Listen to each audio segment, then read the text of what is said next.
Presidente, ang kontratang ito ay isang pandaraya.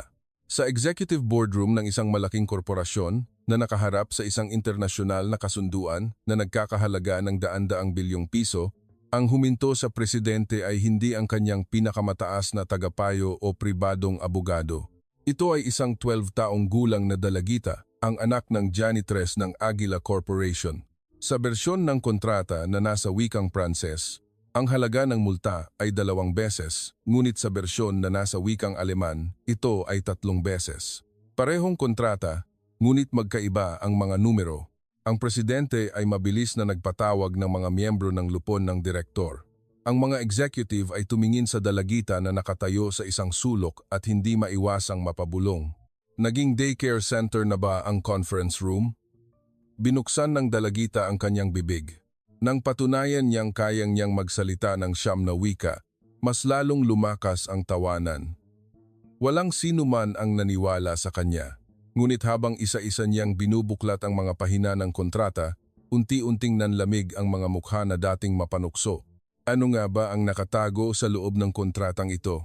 Ang madaling araw sa pangunahing gusali ng Aguila Corporation ay laging nagsisimula sa pagtulak ng kariton ng paglilinis ni Aling Nena Garcia, ang janitress.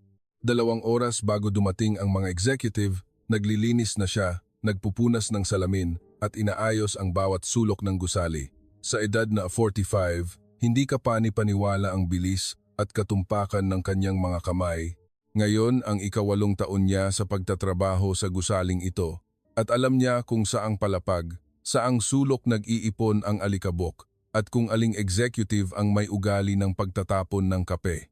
Ang 12 taong gulang niyang anak na si Maya ay umuupo sa isang sulok ng lobby bago magsimula ang klase at may siksik na isinusulat sa kanyang punong-puno ng sulat na kuwaderno. Si Guard Mang Tonyo, ang gwardya, ay humihinga ng malalim tuwing umaga sa tuwing nakikita niya ito. Ano na naman kaya ang sinusulat ng batang iyon? Nagho-homework kaya siya? Sa totoo lang, hindi homework ang isinusulat ni Maya. Iba't ibang salita at pangungusap sa iba't ibang wika ang siksik na nakasulat doon na may bahagyang hilig na letra. Sa isang pahina, magkakahalo ang Ingles, Pranses, Aleman at Koreano. At sa tabi ng bawat salita ay may nakasulat na kahulugan sa Tagalog sa maliliit na letra. Pagkatapos ng klase, nagbebenta siya ng kwek-kwek sa Divisoria at pagkatapos, habang naghihintay na matapos ang trabaho ng kanyang ina sa gabi, nagpapatuloy siya sa pag-aaral sa lobby. Nagsimulang mamulat si Maya sa mga wika sa edad na 7 taon. Isang araw noon, habang tumutulong siya sa maliit na tindahan ng kwek-kwek na namana niya sa kanyang lola sa Divisoria, sinubukan niyang magsalita ng Ingles sa mga dayuhang turista gamit ang mga salitang narinig niya sa TV. Ngunit ang isang lalaking nakasuot na dumaan sa tabi niya ay tumingin sa kanya na parang marumi at bumulong ng walang kuwenta bago umalis. Ito ay isang mapait na aral na nagpakita kung paano ginagamit ng mga taong tingin sa sarili ay mas mataas ang paghamak upang maglagay ng hangganan sa lipunan. Nang hapon na iyon, umuwi si Maya na mahigpit na hawak ang malamig na barya sa kanyang maliit na kamay. Naghihintay si Aling Nena na may nilutong adobo sa hapagkainan. Agad niyang napansin ang kakaibang katahimikan ng kanyang anak. May problema ba, anak? Wala po, inay. Ngunit nabasa ni Aling Nena ang sakit sa mga mata ng kanyang anak. Dahan-dahan niyang niyakap ang kanyang anak. Hinuhusgahan ng mga tao ang iba batay sa kanilang itsura o pinagmulan. Ngunit ikaw mismo ang magpapasya sa iyong halaga. Anak, sa gitna ng pagtanggi at paghamak, pinaunlad ni Maya ang kanyang pagkahilig sa mga wika. Sa edad na 8, sa tabi ng isang bench sa Rizal Park, nabighani siya sa hindi pamilyar na tunog ng isang mag-asawang Pranses na nag-uusap at sinubukan niyang gayahin ang kanilang mga salita. Sinubukan siyang paalisin ng security guard ng parke. Ngunit binigyan siya ng matandang babaeng Pranses ng isang maliit na diksyonaryo ng Pranses. Pinahalagahan ito ng dalagita higit sa anumang kayamanan sa mundo. Hindi rin kinilala ang talento ni Maya sa paaralan. Kapag nagbabasa siya ng foreign language vocabulary book tuwing recess, dahan-dahang lumilipat ang mga kaklase niya at bumubulong sa likuran, kakaiba siya. Para saan ba ang pag-aaral ng foreign language? Malamang magbebenta lang din naman siya ng kwek-kwek habang buhay. Ngunit bawat gabi, isinusulat ni Maya ang mga bagong salita sa kanyang lumang kwaderno. Nakikinig siya sa pag-uusap ng mga dayuhan sa mga istasyon ng MRT at pinupulot ang mga itinapon na tourism leaflet para matuto ng mga salita. Minsan, lakas loob siyang lumapit sa mga dayuhang turista at nagtatanong ng simpleng mga parirala. Isang araw, habang nagbebenta siya ng kwek-kwek sa harap ng isang kainan sa Divisoria, narinig niya ang pag-uusap ng mga Koreanong negosyante. Nakita ni Maya ang isang business card na naiwan sa mesa. Nang gabing iyon, naghanap siya ng panimulang aklat sa Korean sa National Library of the Philippines. Sa simula, ang librarian ay tumingin sa kanya na may pag-aalinlangan, ngunit nang makita ang seryosong tingin ng dalagita, binigyan siya nito ng mga materyales sa Basic Korean. Isang araw, nang makasalubong niya ang isang mag-asawang Russian exchange student na naliligaw sa istasyon ng Manila Metro, tinulungan sila ni Maya gamit ang kanyang pasumpong-sumpong na Ingles at bilang pasasalamat, binigyan siya ng maliit na diksyonaryo ng Russian. Unti-unting naging isang internasyonal na silid-aklatan ang kanyang maliit na silid. Bakit mo gustong matuto ng ganoong karaming wika? Tanong ni Aling Nena isang gabi. Gusto kong kilalahin ako ng lahat. Sumikip ang dibdib ni Aling Nena nang makita ang determinasyon sa mukha ng kanyang anak. Isang bata na maaga pa ay nalaman na ang hirap ng buhay, ngunit alam din niya na mayroong isang bagay sa kaluluwa ng kanyang anak na hindi kayang baliin ng sinuman. Kaya mong maging kahit ano, anak. Sinusubukan tayong paliitin ng mundo, ngunit ang puso natin ay malaya. Sa ilalim ng kulay kahel na ilaw ng poste, ginawa ni Maya ang bawat gabi na oras ng kanyang pag-aaral mag-isa. Ang diksyonaryong ibinigay ng matandang babaeng Pranses ang naging kanyang unang aklat. Madalas nakikita ni Aling Nena ang kanyang anak na nag-aaral sa ibabaw ng kanyang lumang kwaderno. Ang mga pahina nito ay puno ng siksik na mga salita sa iba't ibang wika na nakasulat sa bahagyang hilig na letra sa recycled na papel. Isang gabi, nakita niya ang kanyang anak na naglilipat ng mga teksto sa kanyang kwaderno, nagbabasa ng makapal na aklat sa International Commercial Law na hiniram niya sa aklatan at mga Chinese character na nakaimprenta sa mga pabalat ng chopstick ng isang Chinese restaurant. Maya, bakit mo pinag-aaralan ng mga ganitong bagay? Sagot ni Maya habang inaantok. Inay, kapag natutunan ko ang mga salita ng mga taong iyon, wala na silang sinuman na mga asar sa akin.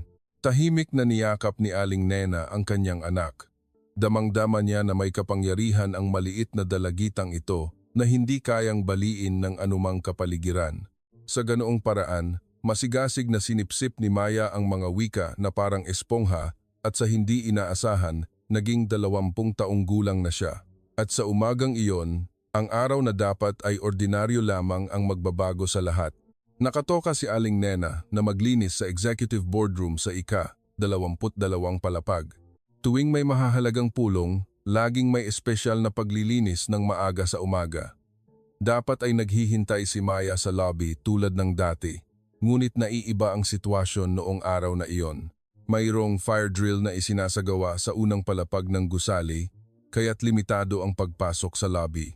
Tumawag si Guard Mang Tonyo kay Aling Nena na may nag-aalalang mukha. Aling Nena, bawal pumasok sa lobby ngayon dahil sa fire drill. Medyo masama kung nandito ang anak nyo. Nag-atubili si Aling Nena ng isang sandali.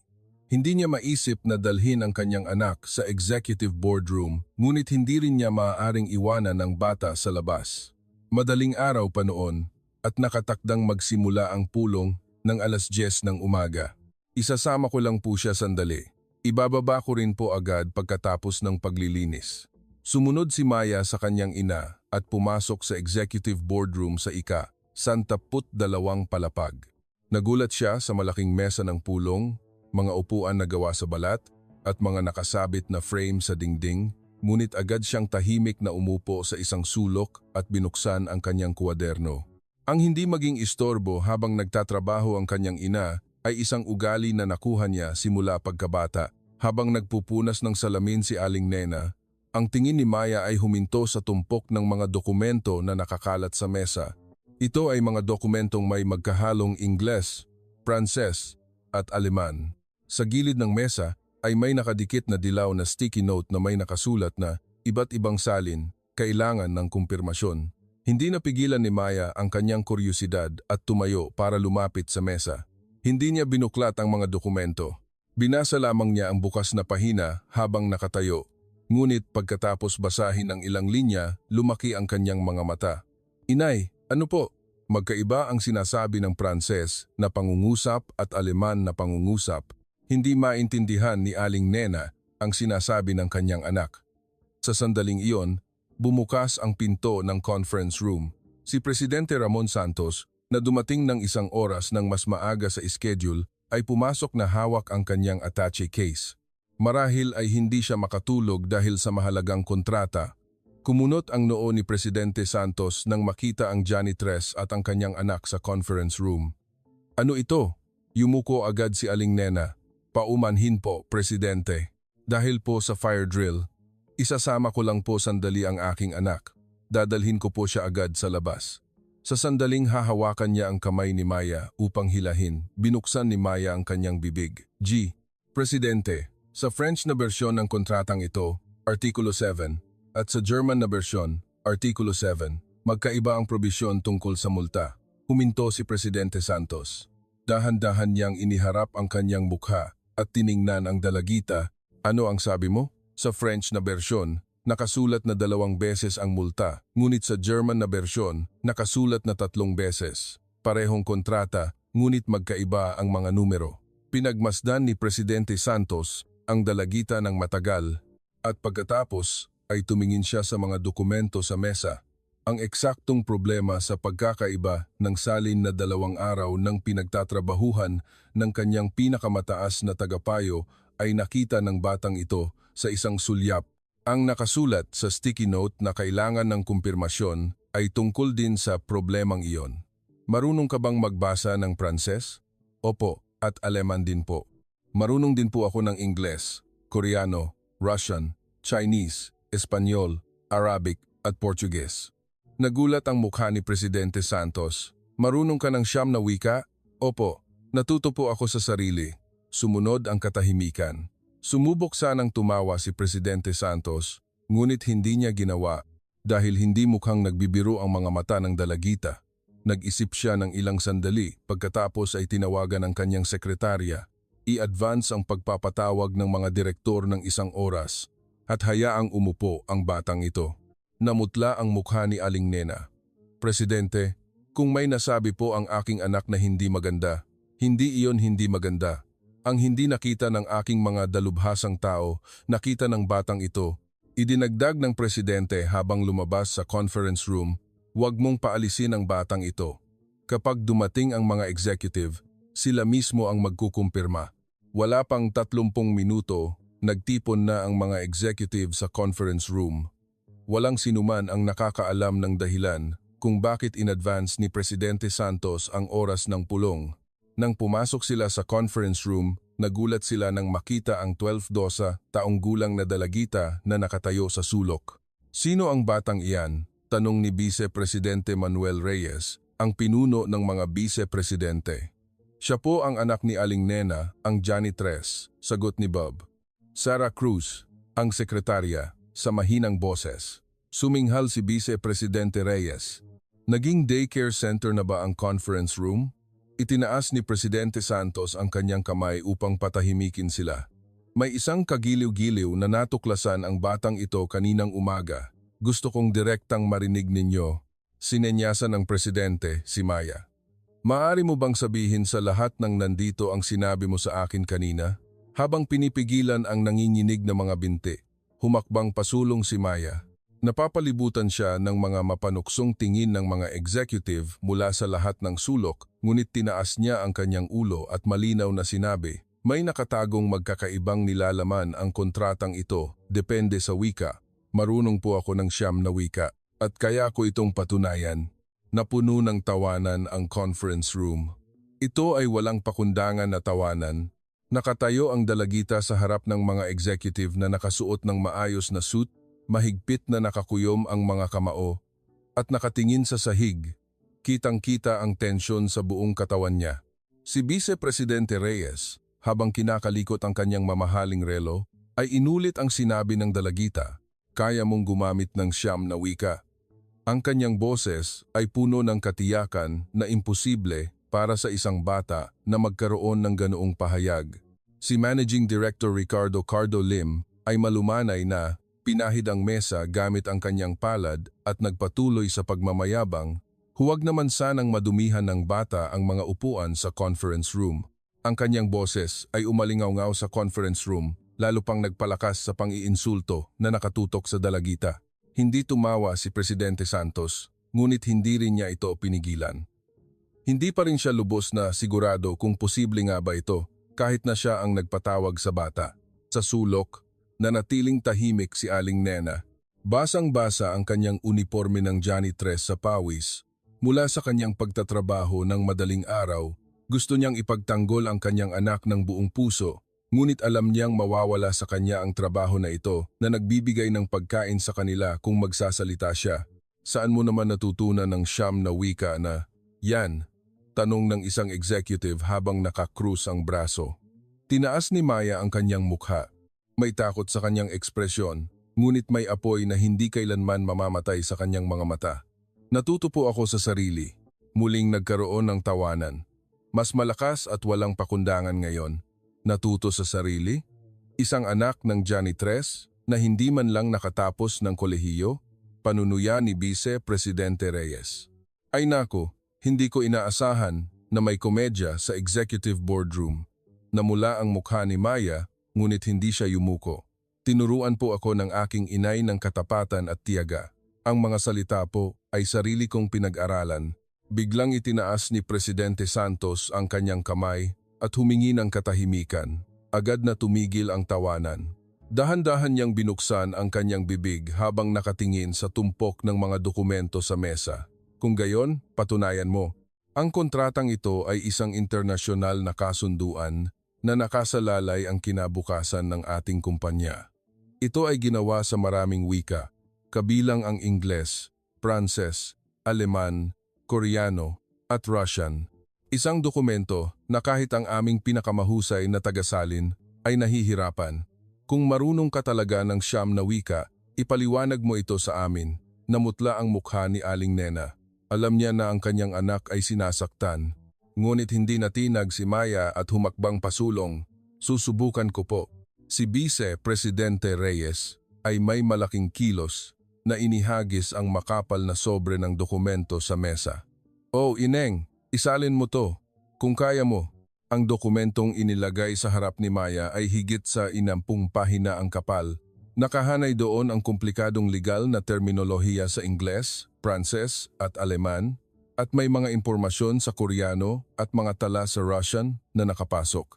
Ito ay isang dokumento na kahit ang pinakakaraniwang international advisor ay hindi kayang ganap na maunawaan ang mga pagkakaiba-iba ng wika. Kahit isang bahagi lang ang maintindihan mo, palakpakan kita, panunuya ni Managing Director Lim. Mabilis ang tibok ng puso ni Maya, ngunit alam niya na ang sandaling ito ang magpapasya hindi lamang sa kanyang kapalaran, kundi pati na rin sa kapalaran ng kanyang ina na matagal nang nagtiis ng kahihiyan sa katahimikan. Buong determinasyon siyang humakbang pasulong at kinuha ang dokumento gamit ang kanyang matatag na kamay. "Isasalin ko po." Sa isang salita na iyon, bahagyang nagbago ang hangin sa silid. Umupo siya sa gilid ng mesa at binuklat ang unang pahina. Ang kanyang mga kamay, na may mga mantsa ng tinta mula sa paggawa ng kwek-kwek sa kalye, ay bumuo ng isang matingkad na kaibahan sa pinong paglilimbag ng corporate document. Ngunit ang kanyang mga mata ay nagpakita ng kahanga-hangang konsentrasyon habang sinusundan ang pahina. Sinimulan ni Maya na basahin ang English na teksto at agad itong isinalin sa Tagalog ng tuloy-tuloy. Ang mga partido sa kontrata ay nangangako na ililipat ang 35% ng karapatan sa pagmimina sa kondisyon na makumpleto ng kabilang partido ang paunang paghahatid sa loob ng hindi hihigit sa 30 araw. Biglang lumaki ang mata ni Vice Presidente Reyes. Hindi iyon binigyang diin sa bersyon na natanggap namin. Ang partikular na kondisyon na iyon ay hindi napansin sa pinasimpleng bersyon na nagpapahiwatig ng malubhang pagkukulang sa paunang pagsusuri. Sa unang pagkakataon, nagpakita si Presidente Santos ng tunay na interes. Umusog siya pasulong, nagtanggal ng salamin, at dahan-dahan itong pinunasan. Maaari mo bang ipaliwanag pa ang impormasyong iyan? Kung hindi makumpleto ng panig ng Pilipinas ang paunang paghahatid sa loob ng 30 araw, hindi lamang mawawala ang 30% ng karapatan sa pagmimina, kundi magkakaroon din ng karagdagang multa. Nasaan ang ganoong nilalaman? Tanong ni Managing Director Lim.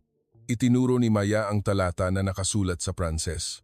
Narito po, babasahin ko ang orihinal na teksto. Malinaw niyang binasa ang Pranses na pangungusap at pagkatapos ay isinalin ito. Sa kaso ng hindi pagtupad, ang Partido B ay may karapatan na humingi ng multa na katumbas ng 2 beses ang halaga na orihinal na napagkasunduan. Nawala ang mayabang na ngiti sa mukha ni Vice Presidente Reyes. Iyan ang hindi napansin ng aming tagasalin. Hindi lang yan. Binuklat ni Maya ang ilang pahina at itinuro ang isa pang bahagi. Sa German na bersyon, ang multa ay nakasaad hindi bilang 2 beses kundi 3 beses. Parehong impormasyon sa parehong kontrata, ngunit magkaiba ang mga numero depende sa wika. Hindi lamang ito isang maling salin, ito ay isang sinadyang pagkakaiba. Nabalot ng matinding katahimikan ang conference room. Ang mga ekspresyon ng mga executive na kani-kanina lang ay nang iinsulto sa dalagita ay unti-unting naninigas. Ang dokumentong ito ay hindi isang instrumento para sa negosasyon, tahimik ngunit mariing idinagdag ni Maya. Ito ay isang bitag. Ang pagkakaiba-iba sa pagitan ng mga wika ay isang mekanismo upang piliin at ilapat ang pinakamapanganib na bersyon kapag nagkaroon ng hindi pagkakasundo.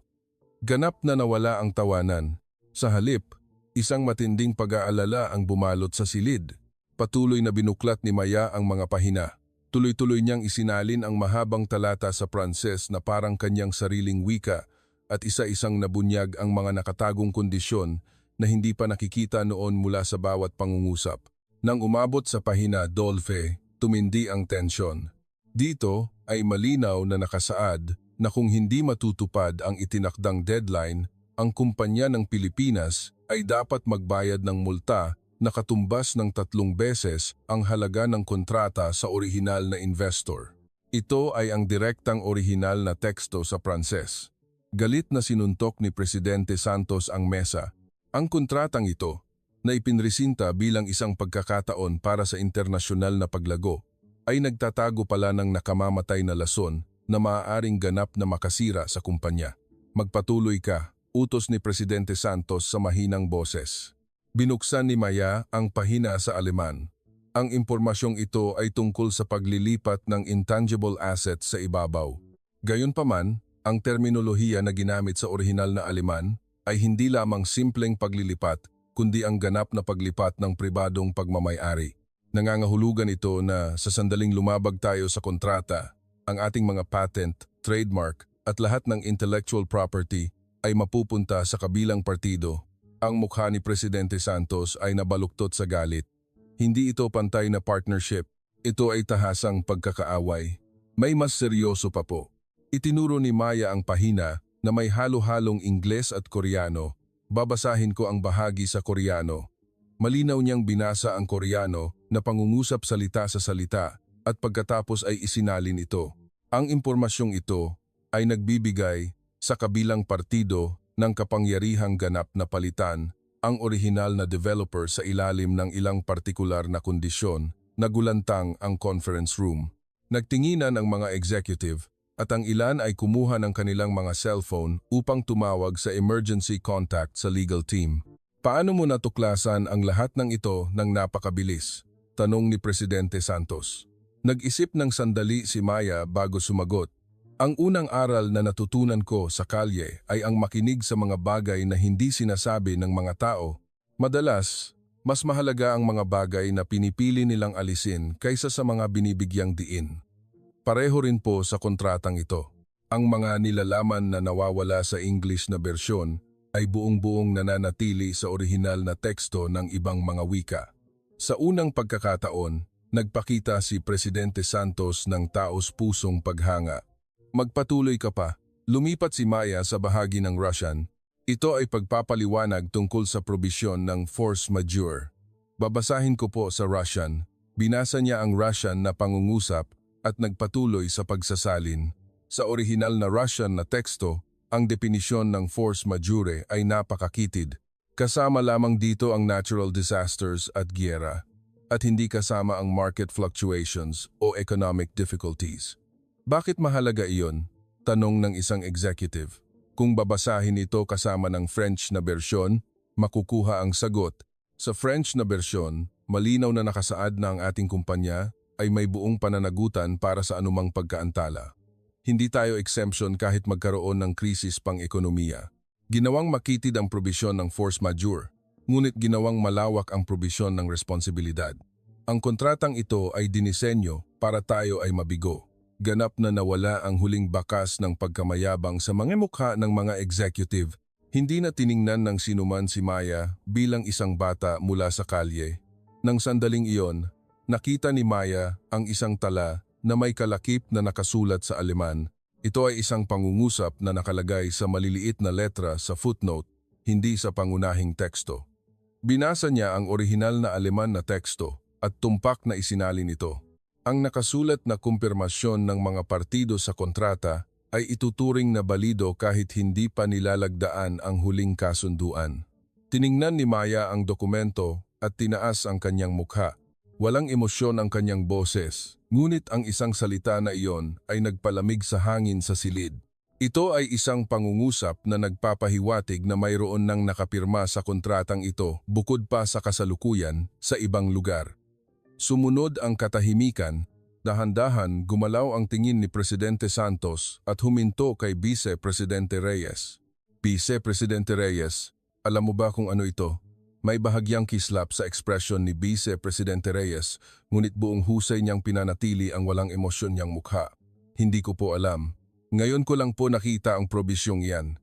Binuklat ni Maya ang huling pahina ng kontrata. Mayroong espasyo para sa pirma ng mga partido. Karamihan ay blanco, ngunit may isang lugar na may selyo na. Ang arbiter ng panig ng Pilipinas na section ay mayroon ng selyo. Binasa ni Maya ang pangalan na nakaimprenta sa ilalim ng selyo, Manuel Reyes. Sabay-sabay na tumingin sa Vice Presidente Reyes ang lahat sa silid. Dahan-dahan tumayo si Presidente Santos mula sa kanyang upuan. May katahimikan sa kanyang galaw na parang bago sumabog. Ano ito, Vice Presidente Reyes? Iyon po ay isang paunang formal na pamamaraan lamang po. Naguluhan si Vice Presidente Reyes. Formal na pamamaraan? Ang boses ni Presidente Santos ay bumaba. Sinasabi mo bang formal na pamamaraan lamang ang pagpirma mo sa kontratang ito nang walang pahintulot ng lupon ng direktor? Sumingit si Managing Director Lim. Sandali po, Vice Presidente, kung susundin natin ang footnote sa German na bersyon, hindi ba ang pirma na iyon ay nagbibigay na ng legal na bisa? Hindi makasagot si Vice Presidente Reyes. Nagsimula nang lumabas ang butil ng pawis. Alam ni Maya na ang kanyang papel ay ang pagsasalin, kaya tahimik siyang umatras ng isang hakbang. Ngunit muling tinawag siya ni Presidente Santos. Mayroon pa ba? Kung may natuklasan ka pa sa dokumentong ito, sabihin mo ang lahat. Tumango si Maya at muling binuklat ang dokumento. Huminto ang kanyang kamay sa isang kalakip na dokumento na may halo-halong Espanyol at Arabic. Ang kalakip na ito ay isang karagdagang kasunduan tungkol sa kasalukuyang mga kondisyon ng supply. Sa orihinal na Espanyol na bersyon, nakasulat na ang presyo ng supply ay fixed sa 120% ng presyo sa merkado at sa orihinal na Arabic na bersyon, ito ay 130%. Mayroon ding pagkakaiba-iba ng wika dito. At ang bahaging ito na nakasulat sa Portuges, itinuro ni Maya ang huling kalakip.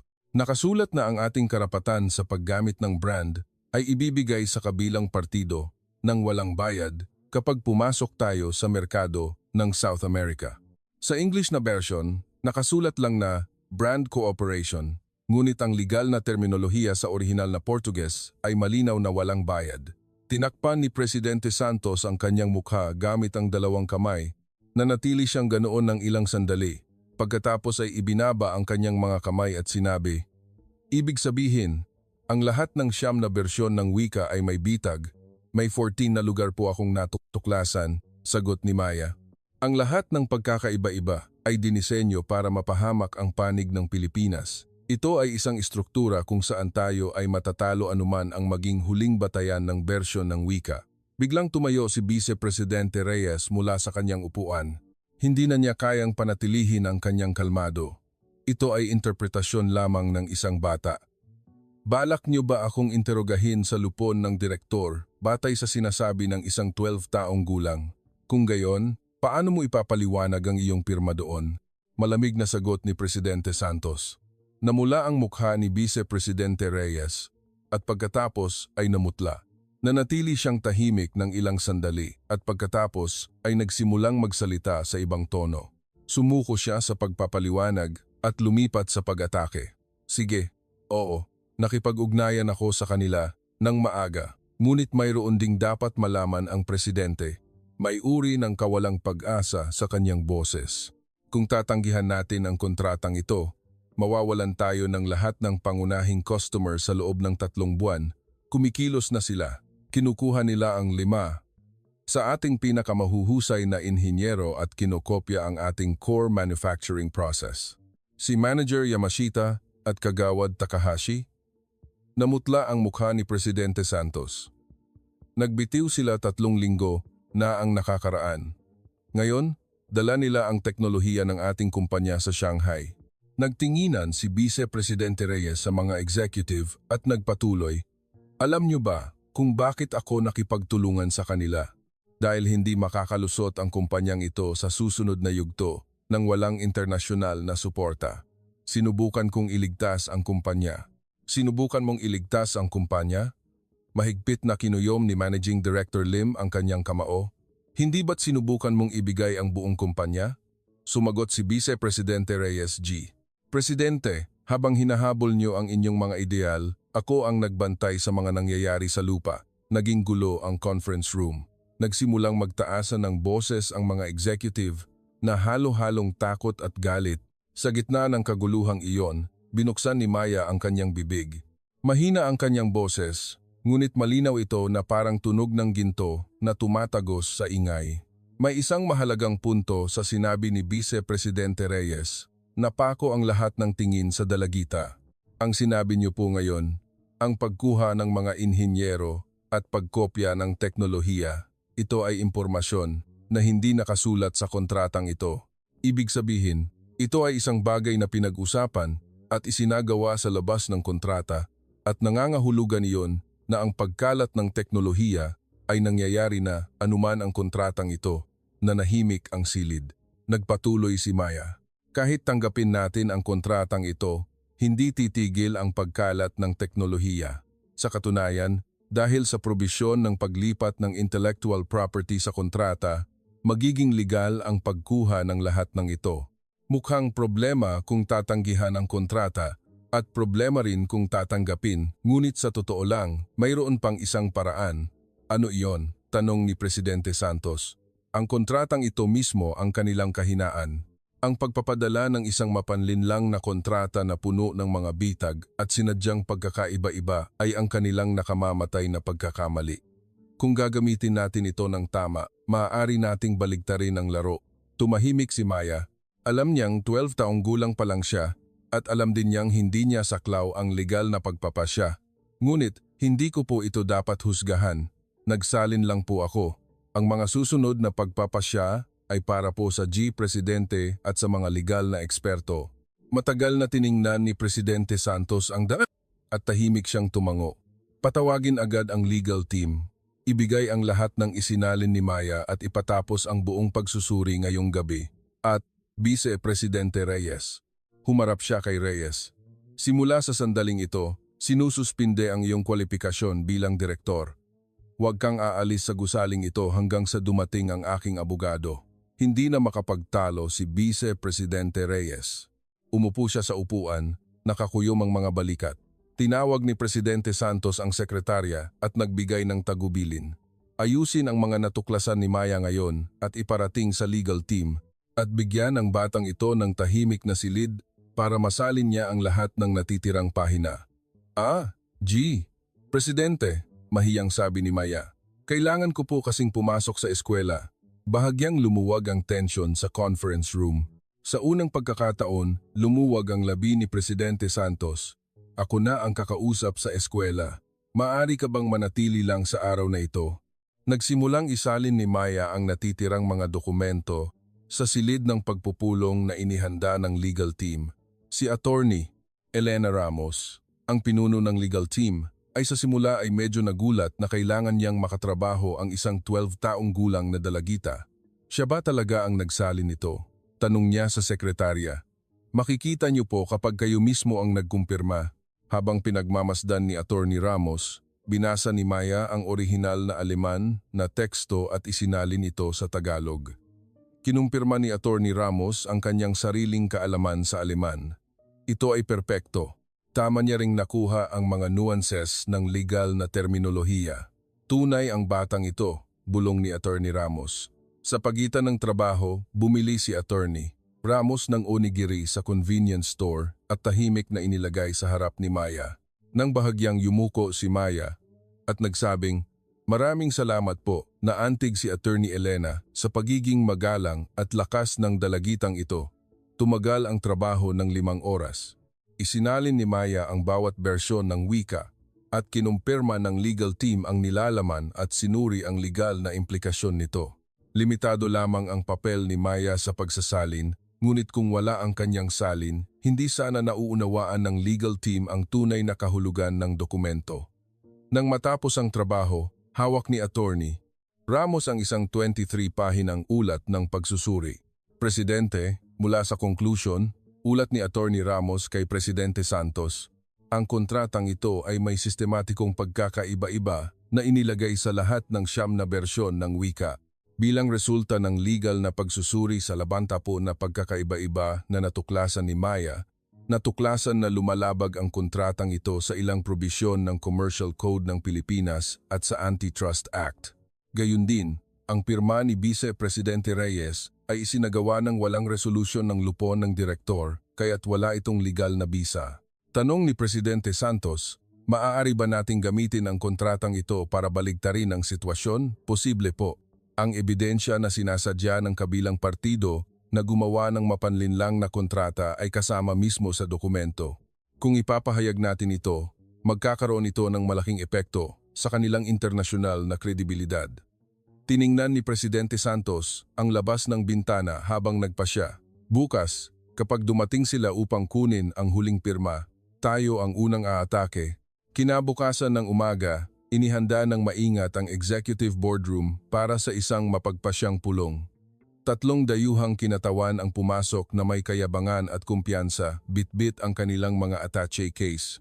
Sila ay si John Luke, isang Pranses na nakasuot ng perpektong suit, si Heinrich, isang Aleman na may mahigpit na ekspresyon, at si Emily, isang Ingles na may kinakalkulang ngiti. Hindi nila inaasahan ang presensya ni Maya. Nakaupo ng maayos ang 20 taong gulang na dalagita sa isang sulok ng mesa ng pulong at sa tabi niya ay nakaupo si Attorney Elena Ramos. "Sino ang batang ito?" tanong ni Emily, na may pagdududa. "Siya po ang aming interpreter," walang emosyong sagot ni Presidente Santos. Nagkatinginan ang tatlo, ngunit binaliwala ito. Siguro, para sa kanila, biro lang ang isang 12 taong gulang na interpreter. Nagsimula si Jean-Luc ng isang mabilis at puno ng kumpiyansa na presentasyon sa kanyang katutubong wika. Masigasig niyang ipinaliwanag kung gaano kapakipakinabang para sa magkabilang panig ang partnership sa Aguila Corporation at kung gaano kalaki ang potensyal ng merkado sa Europa. Malumanay siyang pinigilan ni Maya. Napaka-perpekto ng kanyang Pranses. "Paumanhin po, Monsieur, paano po magiging tugma ang sinabi niyo ngayong mutually beneficial partnership at ang probisyon sa multa ng Artikulo 7 sa French na bersyon ng kontrata?"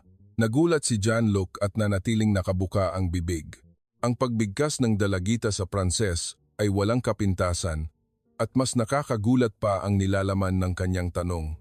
Saglit siyang nawalan ng salita at nag-aatubiling sumagot, ito ay karaniwang legal na proteksyon lamang. Sa French na bersyon, ito ay 2 beses. Sa German na bersyon, ito ay 3 beses, kalmadong sabi ni Maya. Ang pagkakaroon ng magkaibang numero para sa parehong probisyon sa parehong kontrata ay karaniwan bang proteksyon? Nabalot ng katahimikan ang conference room. Si Heinrich ay sumingit sa isang authoritative na Aleman. Ipinaliwanag niya na ito ay isang maliit na pagkakaiba lamang sa salin na aayusin sa huling pirma.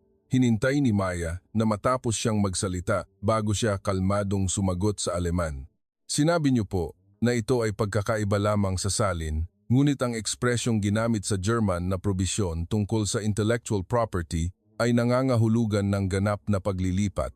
Kung ito ay simpleng pagkakaiba lamang sa salin, bakit mas mahina ang ekspresyong ginamit sa ibang bersyon ng wika na nigas ang ekspresyon ni Heinrich? At tungkol sa pangungusap na ito, sa footnote ng kalakip, binuklat ni Maya ang pahina. Ang nakasulat na kumpirmasyon ay ituturing na balido kahit hindi pa nilalagdaan ang huling kasunduan.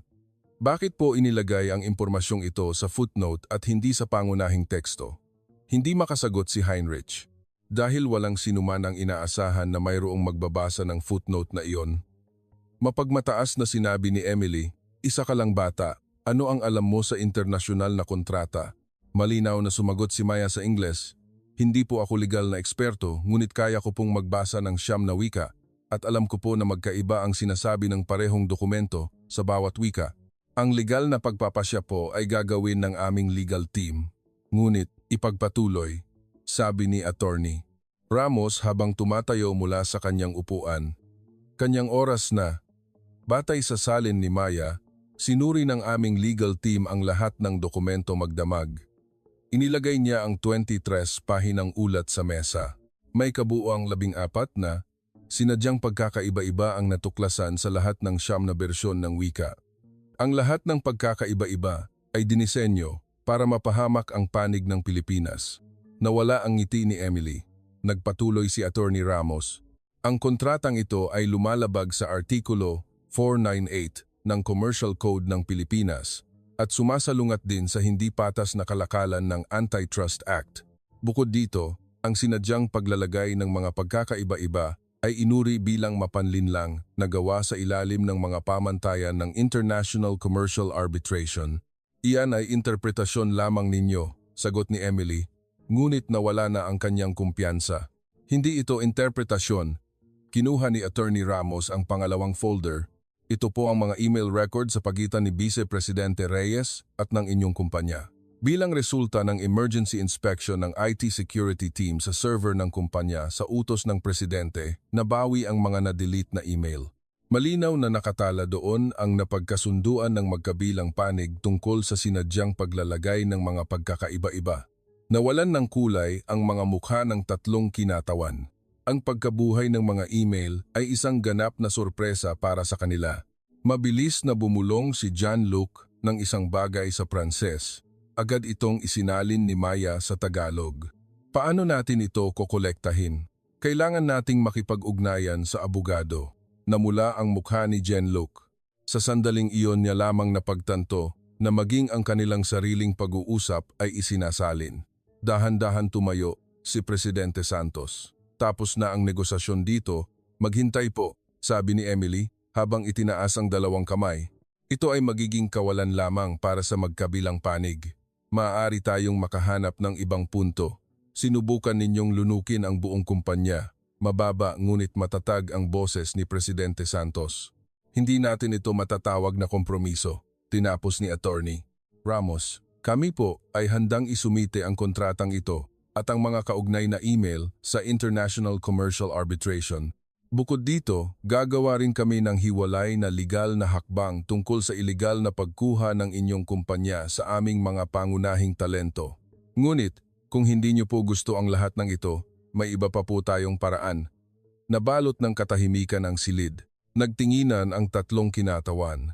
Ang kanilang mga mukha ay nagpapakita na napagtanto nila na ang bitag na kanilang nilikha ay mismong bumibigti sa kanila. Sa unang pagkakataon, binitawan ni Heinrich ang kanyang depensibong posisyon. Ano ang gusto nyo? Isang bagong kontrata sa patas na mga kondisyon, sagot ni Presidente Santos. Ang aming legal team ay naghanda ng draft. Isang wika, isang pamantayan, malinaw na kondisyon. Ito ang simula ng tunay na partnership. Mahabang katahimikan ang sumunod. Huminga ng malalim si Emily at tumango. Pag-iisipan po namin. Bago lumabas sa silid, Lumingon si Emily kay Maya. Sa unang pagkakataon, taos-puso ang kanyang tingin. Napakagaling mo talagang bata. Sana naunawaan ko ito ng mas maaga. Inabot niya kay Maya ang isang business card. Sana magkita pa tayo balang araw. Maingat na kinuha ni Maya ang business card gamit ang dalawang kamay. Ito ay ang paggalang na natutunan niya sa pakikipag-ugnayan sa mga dayuhan sa kalye. Pagkatapos umalis ng mga dayuhan, isang mahabang katahimikan ang bumalot sa mga natitira sa conference room. Tumayo si Presidente Santos mula sa kanyang upuan at lumakad patungo sa bintana. Ang skyline ng Maynila ay kumikinang sa ilalim ng sikat ng araw ng hapon. Mga kasama, mayroon akong dapat aminin. Lahat ng tingin ay napunta sa Presidente. Ngayon, ang nagligtas sa kumpanyang ito ay hindi ako at hindi rin ang legal team. Siyempre, hindi ito magiging posible kung hindi nagtrabaho ng magdamag ang team ni Attorney Ramos. Ngunit ang lahat ng ito ay nagsimula sa batang ito. Lumingon ang Presidente at tiningnan si Maya. May panginginig sa kanyang boses na hindi pa naririnig ng sinuman. Kaninang umaga habang pinauupo ko ang batang ito sa silid, ako ay nag-aalinlangan pa rin. Sa totoo lang, naisip ko na imposibleng makita ng isang bata mula sa kalye ang hindi ko nakita. At lubos akong nagkamali. Lumapit ang Presidente kay Maya at yumuko siya ng malalim sa taas ng mata ng dalagita. Lahat sa silid ay napahinto ang paghinga sa pagpapakita ng respeto ng pinuno ng napakalaking grupong ito sa isang 12 taong gulang na bata. Maya, nagpapasalamat kami sa itinuro mo sa aming lahat, sa iyong tapang, sa iyong kakayahan at higit sa lahat sa iyong katapatan. Namula ang mukha ni Maya at yumuko. Sinabi ko lang po ang nabasa ko. Ang lang na iyon ay pumigil sa pinsala na nagkakahalaga ng libu-libong bilyong piso, sabi ng Presidente. Tumayo si Presidente Santos at lumapit kay Aling Nena. Magalang niyang sinabi sa kanya na matagal nang pinipigilan ang luha sa sulok. Aling Nena, taos-puso po akong nagpapasalamat sa pagpapalaki niyo sa ganitong uri ng anak. Sa wakas, bumuhos ang luha sa mga mata ni Aling Nena. Tinuruan ko lang po siya na huwag manahimik kung sa tingin niya ay tama ang isang bagay. Iyon ang pinakamahirap at ang pinakamahalagang aral. Isang aral na matagal ko nang nakalimutan, sabi ng Presidente. Tiningnan niya ang lahat sa silid. Ngayon, nalampasan natin ang isang krisis, ngunit ang krisis na ito ay hindi lamang nagmula sa labas. Ito ay lumago sa loob natin, sa mga lugar na hindi natin gustong tingnan. Mula ngayon, makikinig ako sa lahat ng boses. Ano man ang pinagmulan nito, at sino man ang nagsasabi. Isang buwan pagkatapos, isang bagong pulong ang naganap sa punong tanggapan ng Aguila Corporation.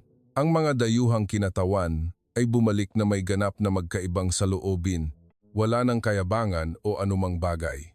Ang bagong kontrata ay ginawa sa iisang wika, Ingles, at ito ay isang malinaw na dokumento na napagkasunduan ng legal team ng magkabilang panig sa bawat salita. Nakaupo si Maya sa isang sulok ng mesa ng pulong. Wala siyang opisyal na titulo dahil hindi maaaring magbigay ng titulo sa isang 12 taong gulang.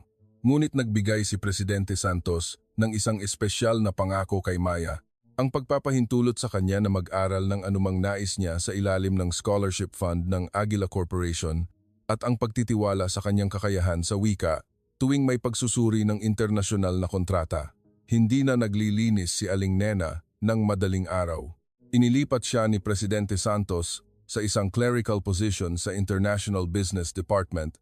Hindi ito isang magarbong titulo, ngunit ang kanyang paglalakad patungo sa trabaho na nakasuot ng maayos na opisina na damit sa halip na uniforme ng janitress ay ibang-iba na. Pagkatapos ng pulong, tumayo si Presidente Santos kasama si Maya sa tabi ng bintana ng opisina.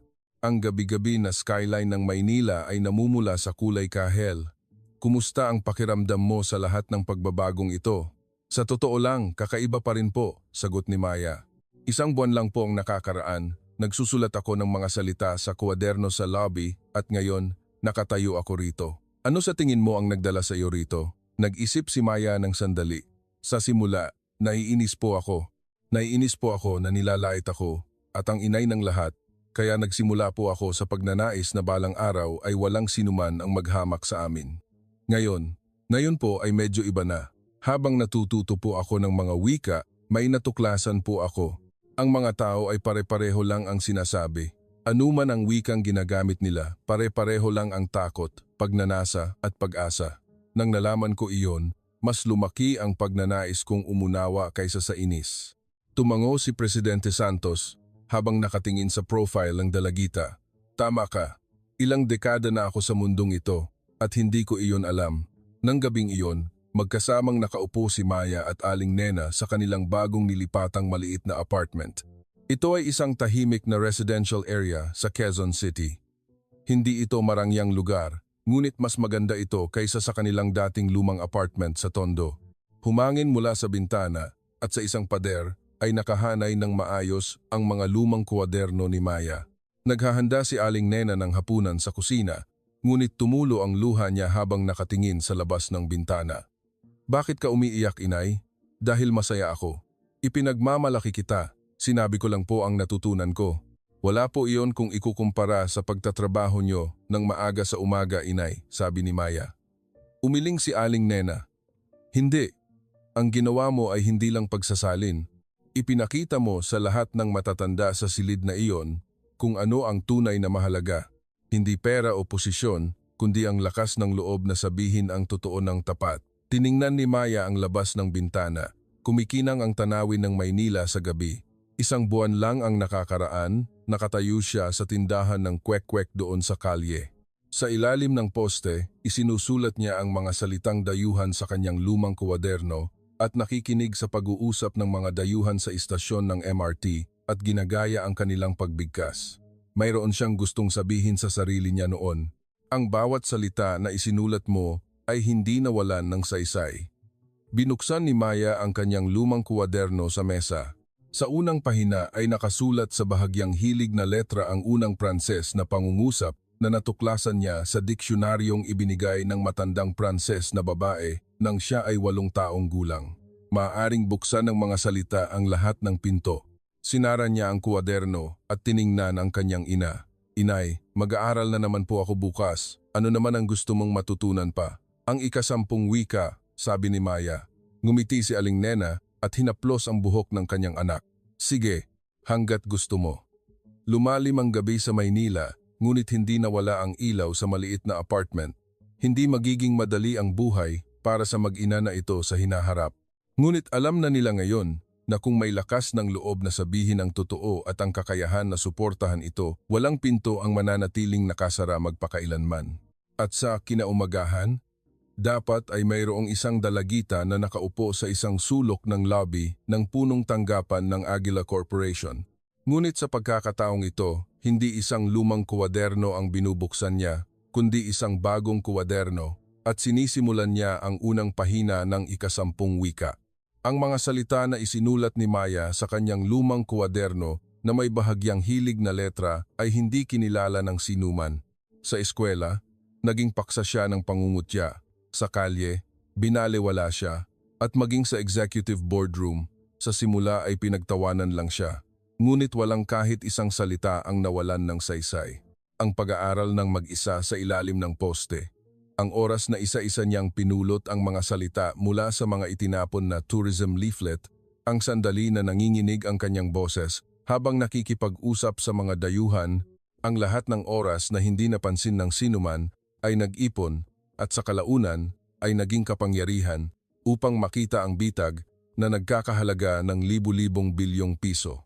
Madalas na hinuhusgahan ng mundo ang halaga ng isang tao batay sa pinagmulan o kalagayan.